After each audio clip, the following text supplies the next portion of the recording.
Tape in my journals. So of course you can buy tapes, you know, in a variety of ways. These are tubes of all different kinds of tape, and this is a translucent kind of tape. Stuff behind it will show through usually, but these are in all different widths. These were let me see, these were Recollections, so these had to have come from Michael's, and I don't know whether it had a name for these collections or not, but I picked the ones that had the most positive and uplifting sorts of messages and feel to them. You can also buy things that have a more vintage feel. Tim Holtz tapes tend to be a little more on the vintage, along the vintage line, like these Moths and Butterflies. This tape, a lot of the washi tape doesn't stick very well. This is Tim's tissue tape, and I always put some glue stick behind those because they don't tend to want to necessarily stick very well to the paper. This is one of my favorites. This is again from Tim Holtz, and there was a tube like this that had a bunch of different tapes in it that were his. I found those on Amazon, and these have phrases where this one has just words, this one just has numbers, and this was just some of those tapes from that tube. And then who can't resist a good tape of polka dots? Yeah, not me. I can't resist it. But, you know, I have all of these painty papers, and so I like making my own. So, for example, let me move some of these. This is deli paper that I pulled a print from a jelly plate on. So I pulled that from a jelly plate. And so I have a bunch of those in different colors. Some of them are metallics. Some of them are pretty scrappy looking. That's a bunch of metallics with a bunch of stuff underneath. So these were all just leftover sheets. And then sometimes I create the paper specifically for making tapes out of. And again, I have a tips and tricks video over at HowToGetCreative.com that takes you exactly through this process for making these using deli wrap or deli paper. And there's a specific process that I use for creating these sheets. And then once you have the sheets, whether they're ones you specifically created or using leftover, you know, recycled types of things, then you can put the tape on the back of them, or you can put sticker paper on the back of them and cut them up, and you can use them for making your own tapes. So this one is an example of using one of those leftover deli paper things. You can see part of this leftover. So I just use a bunch of stamps. And it doesn't even have to be stamps that you like. It can be stamps that you're like, you know, so-so about. And like this one. So this was a stamp. This was several stamps. Same thing here. This one was a word or a phrase, create every day. And so I stamped it right side up, upside down, all the way across. This one is just a couple of the same. It was a stamp with 3 stars on it. And I stamped it all the way across, but it was over something that was underneath it. Like there was some paint under it. And this one, the reason this is crooked is because of the way that I put the adhesive on the back. So I'll tell you about that in a minute. This one just has words and phrases stamped on it. Same kinds of things. This one was a border stamp, so I stamped that. And then on one piece of it, I cut it out. So this became that. which left me with this, which is also a pretty cool little piece of tape. So these are all different kinds of tapes, and even this little teeny narrow one. Now, what I did was I used paperback tape. I happen to use Scor tape, and so I used the 5/8 inch tape, and I used the 1/2 inch tape, and then the little skinny stuff is 1/8 inch tape. So I just put those tapes on the back and then cut the strips out, and then they're all ready to use to apply to whatever surface I'm using them on. This one, I told you that the way that I put the backing on it made it kind of go wonky.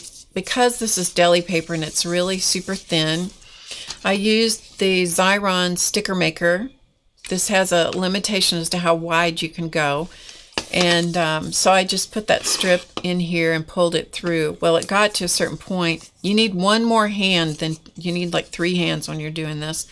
You can get to a point, and then it did a crease and kind of went off in its own direction. It's still very usable, and it has paper on the backing just like the others, but that's what happened. So if you have one of these, you can use that for more than just stickers.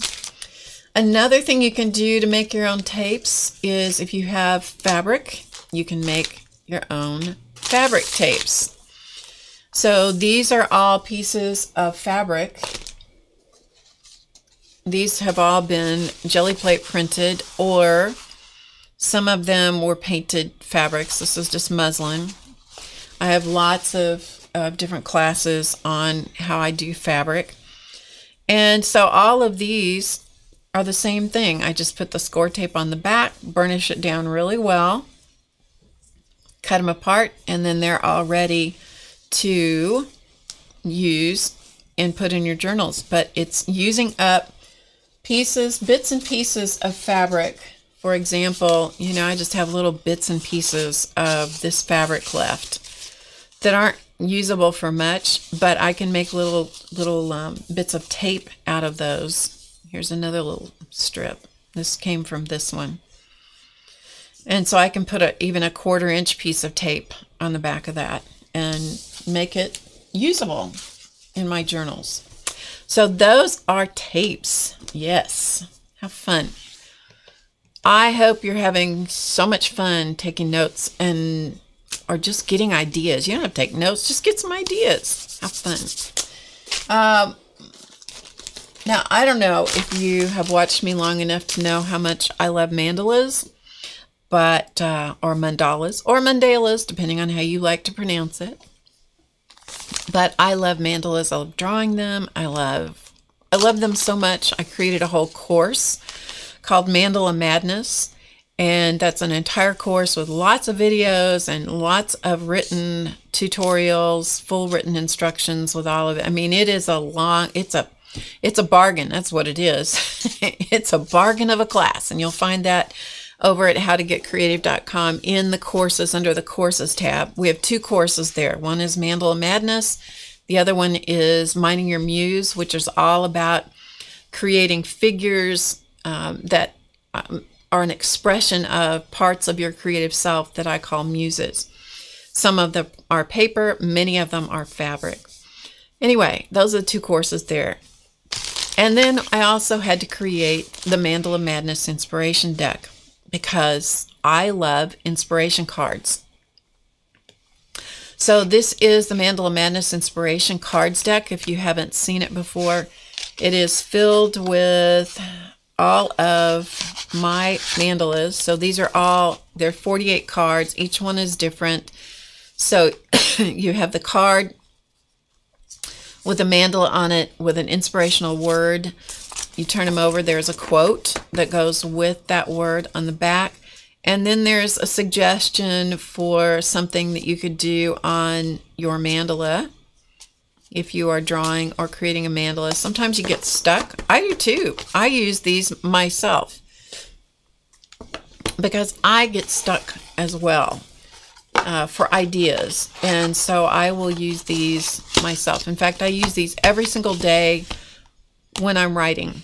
So I use them for journaling prompts or just inspirational quotes, that kind of thing. I use them every single day, whether it's for a mandala or for the word and the quote.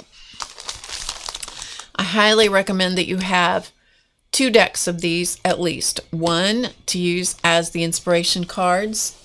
I change out this little picture frame. I change this out. This sits on my table. And I'll just slip a new card in here when I need to change the card out. And it sits on my table and keeps me inspired. Then I encourage you to have another deck of cards. And I don't know if I've got any in here that are whole cards. Probably not. We'll take one out of here. And then what I highly encourage you to do is to do that same trick that I showed you earlier with those little lunchbox cards. Just start peeling, and you can peel the 2 halves of a card apart, and then you can use the artwork. You can cut things out, you can punch them, you can use this in your journal. And then you still have access to another version of the word in a different size. Also, you have access to the quote, and then you can cut out the little bits and pieces back here as well to use in your journals. And I've done several videos on how to use that. There's also a mini course that comes with this. So there's a mini course that you can get that comes with the cards deck. So there's an ebook. There's an ebook and a mini course that comes with the purchase of those cards.